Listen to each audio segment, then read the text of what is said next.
तो बिहार विधानसभा चुनाव 2025 के पहले चरण ने राज्य के चुनाव इतिहास में एक नया अध्याय जोड़ दिया है। गुरुवार 6 नवंबर 2025 को संपन्न हुए मतदान में रिकॉर्ड तोड़ 64.66% वोटिंग दर्ज की गई, जिसने पिछले सभी कीर्तिमानों को ध्वस्त कर दिया। इस बम्पर वोटिंग ने न केवल मतदाताओं के उत्साह को दिखाया, बल्कि राज्य की राजनीति में एक बड़े बदलाव का संकेत भी दिया। एक और जहां यह आंकड़ा लोकतंत्र में जनता के बढ़ते विश्वास को दिखाता है, वह इस चरण में हुई कुछ हिंसक घटनाओं और प्रमुख नेताओं के काफिले पर हमलों ने चुनावी माहौल की गर्माहट को भी रेखांकित कर दिया।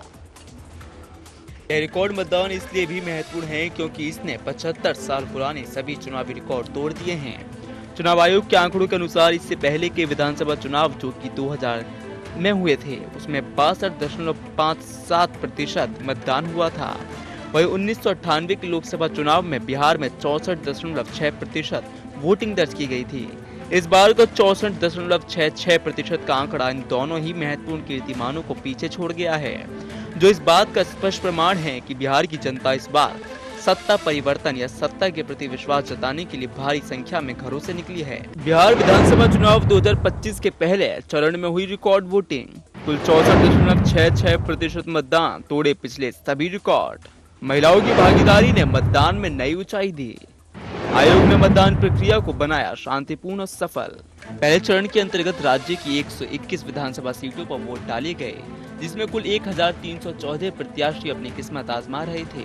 इन प्रत्याशियों में कई प्रमुख राजनीतिक दिग्गज और वर्तमान सरकार के मंत्री शामिल थे, जिनके राजनीतिक भविष्य का फैसला अब ईवीएम में कैद हो चुका है। हालांकि जहां एक तरफ अधिकांश मतदान शांतिपूर्ण रहा, वहीं कुछ छिटपुट मतदान केंद्रों पर वोट का बहिष्कार भी किया गया। और सबसे बड़ी घटना लखीसराय में सामने आई, जहां उप मुख्यमंत्री विजय कुमार सिन्हा के काफिले पर हमला हुआ। मतदान सफलतापूर्वक समाप्त होने के बाद चुनाव आयोग की ओर से एक प्रेस कॉन्फ्रेंस का आयोजन किया गया। बिहार के मुख्य निर्वाचन अधिकारी ने इस अवसर पर खुशी व्यक्त करते हुए बताया कि पहले चरण का मतदान सफलतापूर्वक संपन्न हुआ। उन्होंने विशेष रूप से महिला मतदाताओं की भागीदारी की सराहना की, जो इस रिकॉर्ड तोड़ मतदान में एक अहम कारक साबित हुई है। प्रशासन की मुस्तैदी का अंदाजा इस बात से लगाया जा सकता है कि मतदान प्रक्रिया को सुचारू बनाए रखने के लिए तकनीकी खराबी के चलते 165 बैलेट यूनिट, 169 कंट्रोल यूनिट और 480 वीवीपैट मशीनों को तुरंत बदला गया। तो कानून व्यवस्था बनाए रखने के प्रयासों के तहत एडीजी मुख्यालय कुंदन कृष्णन ने बताया कि चुनाव के दौरान कुल 1415 लोगों को एहतियाती तौर पर हिरासत में लिया गया। इस कार्रवाइयों का उद्देश्य चुनावी प्रक्रिया में किसी भी प्रकार की बाधा को रोकना था। दूसरी ओर चुनाव आयोग को भी मतदाताओं और राजनीतिक दलों से कुल 143 शिकायतें प्राप्त हुई है, जिनका निराकरण आयोग ने समय रहते सुनिश्चित किया। मतदान बहिष्कार की सूचनाएं बक्सर के ब्रह्मपुर, फतुहा और लखीसराय के सूर्यगढ़ा से जैसे कुछ मतदान केंद्रों से भी सामने आई, जहां स्थानीय मुद्दों को लेकर मतदाताओं ने अपने मताधिकार का प्रयोग नहीं किया। इस चरण के चुनाव में सत्ताधारी राष्ट्रीय जनतांत्रिक गठबंधन यानी एनडीए के 16 मंत्रियों की साख पर दाव लगी हुई थी। इन मंत्रियों में भारतीय जनता पार्टी यानी बीजेपी से 11 और जनता दल यूनाइटेड यानी जेडीयू से 5 मंत्री शामिल हैं। उप मुख्यमंत्री विजय कुमार सिन्हा, सम्राट चौधरी सहित अन्य मंत्रियों की प्रतिष्ठा इस चरण के नतीजों से जुड़ी हुई है, जिसने 121 सीटों के मुकाबले को बेहद महत्वपूर्ण बना दिया था। दोनों ही गठबंधनों के लिए यह चरण आगामी चरणों के लिए माहौल बनाने की दृष्टि से अत्यंत निर्णायक माना जा रहा है। पहले चरण के मतदान के लिए मतदाताओं की कुल संख्या 3,75,13,302 थी। इस विशाल मतदाता समूह में लिंग के आधार पर भी बड़ा वितरण देखने को मिला। इसमें 1,98,35,325 पुरुष मतदाता, 1,76,77,219 महिला मतदाता और 758 थर्ड जेंडर मतदाता शामिल थे। इन सभी मतदाताओं को अपने मताधिकार का प्रयोग करने की सुविधा प्रदान करने के लिए पूरे 18 जिलों में कुल 45,341 मतदान केंद्र बनाए गए थे। लखीसराय में डिप्टी सीएम विजय सिन्हा के काफिले पर हमला, कुछ मतदान केंद्रों पर वोट बहिष्कार की घटनाएं दर्ज। पुलिस ने 1415 लोगों को एहतियातन हिरासत में लिया। प्रशासन ने बताया कानून व्यवस्था पूरी तरह नियंत्रण में। इस चरण की सबसे चर्चित और दुर्भाग्यपूर्ण घटना लखीसराय में सामने आई, जहां से उप मुख्यमंत्री विजय कुमार सिन्हा स्वयं प्रत्याशी थे। जब वे अपने निर्वाचन क्षेत्र के खोरियारी गांव में थे, तो उनके काफिले पर अचानक हमला हो गया। उनकी कार को भीड़ ने घेर लिया, मुर्दाबाद के नारे लगाए गए और प्रदर्शनकारियों ने उन पर चप्पलें भी फेंकी, जिससे उन्हें आगे बढ़ने से रोक दिया गया।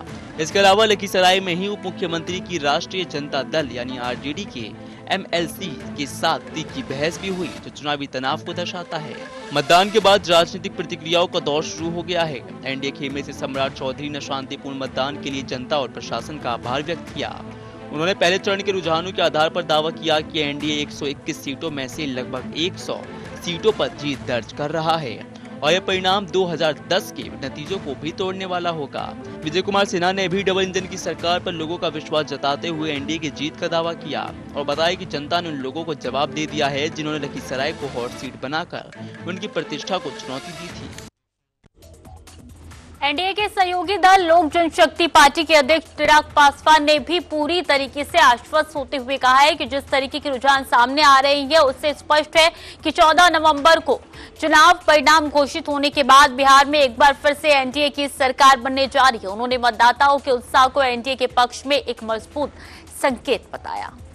दूसरी ओर महागठबंधन के नेताओं ने भी इस बम्पर वोटिंग को सत्ता परिवर्तन की लहर बताया। आरजेडी के नेता तेज प्रताप यादव ने लोकतंत्र में जनता को मालिक बताते हुए बताया कि वह अच्छा काम करने वालों को सहयोग करेंगे और उन्हें पूरा विश्वास है। महागठबंधन के घटक दल के मुकेश सहनी ने दावा किया कि बिहार में बदलाव की लहर है और बम्पर वोटिंग के कारण महागठबंधन की सरकार बनना तय है। कांग्रेस के अखिलेश प्रसाद सिंह ने भी जोर देकर बताया कि महागठबंधन 2/3 बहुमत से सरकार बनाने जा रहा है और बिहार इस चुनाव में चौंकाने वाला परिणाम देगा, जिससे साफ है कि सत्ता में परिवर्तन हो रहा है। महागठबंधन में प्रमुख नेता तेजस्वी यादव ने तो यहां तक दावा कर दिया कि 14 नवंबर को नई सरकार बनने वाली है। वहीं राष्ट्रीय जनता दल के संरक्षक लालू यादव ने सोशल मीडिया प्लेटफॉर्म एक्स पर अपने चिर परिचित अंदाज में लिखा, तवा से रोटी पलटती रहनी चाहिए, नहीं तो जल जाएगी, तो सीधे तौर पर सत्ता बदलने के स्पष्ट संकेत के रूप में देखा गया। उपेंद्र कुशवाहा ने भी एनडीए की जबरदस्त जीत का विश्वास जताया, जबकि चुनावी रणनीतिकार प्रशांत किशोर ने पिछले 30 सालों में सबसे ज्यादा मतदान को बदलाव का संकेत माना, जिससे 14 नवंबर को एक नई व्यवस्था स्थापित होने की बात कही। मतदान के इस ऐतिहासिक रिकॉर्ड को बनाने में कुछ जिलों का प्रदर्शन असाधारण रहा। आंकड़ों के अनुसार मुजफ्फरपुर और समस्तीपुर में सबसे अधिक मतदान हुआ।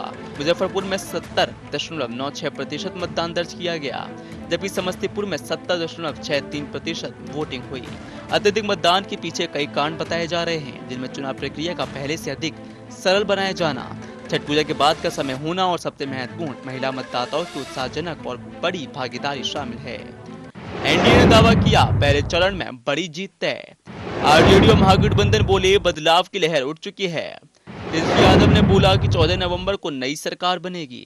चिराग पासवान ने एनडीए की वापसी को बताया जनता का जनादेश। इस रिकॉर्ड तोड़ वोटिंग के बावजूद पहले चरण के दौरान कई जिलों में छिटपुट लेकिन महत्वपूर्ण घटनाएं भी हुई।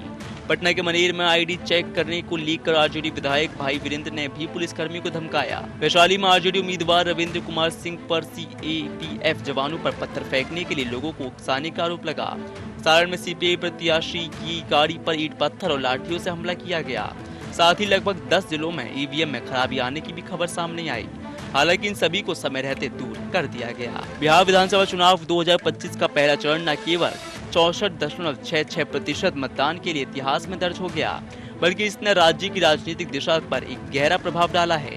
75 साल के रिकॉर्ड को तोड़ने वाली इस वोटिंग ने स्पष्ट कर दिया है, मतदाता अब अपनी चुप्पी तोड़कर मुखर रूप से बदलाव या निरंतरता के लिए मतदान कर रहे हैं। मुंगेर के नक्सल प्रभावित भीमबंद गांव में 20 साल बाद पहली बार हुए मतदान जैसी घटनाएं लोकतंत्र की जीत को दर्शाती हैं और अब सभी की निगाहें अगले चरण के मतदान और अंत है 14 नवंबर को आने वाले नतीजों पर टिकी हैं।